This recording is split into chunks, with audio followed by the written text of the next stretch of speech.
Microsoft breeds innovation. If you are watching this video, you have probably heard about Windows 8, Microsoft's newest operating system. Throughout the years, Microsoft has released version after version of their flagship operating system.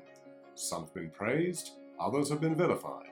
But Microsoft has taken one giant leap into the world of tablets and mobile devices with its drastically modified new look. Windows 8 has arrived. The enterprise community, like the rest of the computing world these days, is rapidly changing. Computers and their operating systems are getting smaller, sleeker, and more dynamic. With this in mind, Microsoft throws Apple a curveball while Windows 8 makes its debut. Now, Microsoft's got a new logo, a new plan, and a new OS. And if Microsoft has any say in it, then you're all going to be seeing it on your computers, tablets, phones, servers, and everywhere else you could imagine.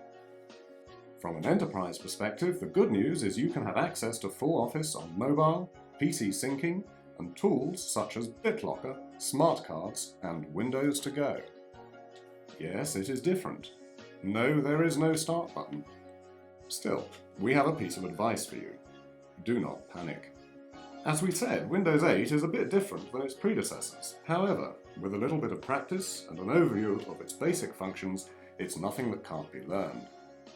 To begin, the login page has been revamped. Just simply press the spacebar to pull up your login information. While the OS is still doing its job, letting you as the user get to applications and managing the hard parts of running a computer, getting to those applications does require a new way of thinking.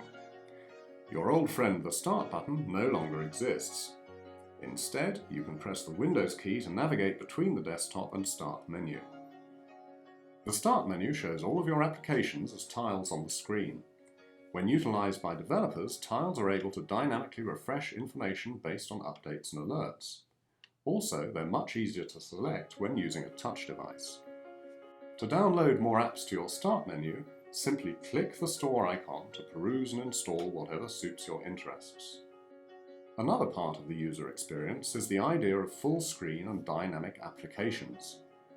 Microsoft's new philosophy is to encourage sprawling designs that take advantage of all the screen space there is, rather than trying to cram as many open windows as you can into one place. Now, I know what you're thinking, and yes, the desktop is still here. Not every application needs to take up all of your space, and Windows 8 still allows you to have multiple applications open at the same time. This feature is particularly revolutionary for tablets running the new OS. After all, how else would you get that code done and watch YouTube at the same time? So, if all of these buttons are missing, then how do you get around here? The answer? Corners and shortcuts. Windows 8 stresses the use of the corners, and learning how to use them can make getting around the new neighborhood much faster. The top left corner allows you to switch between the desktop and open applications.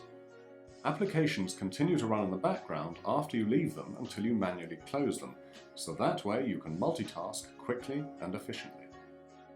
When you scroll your mouse over the bottom right corner, a tab appears to your right side of the screen. These icons, better known as charms, consist of the Search, Share, Start menu, Device, and Settings options. The two most commonly used charms include the Search charm, which allows you to search through all applications on your computer, as well as the Settings charm that directs you to the Control panel and Power options.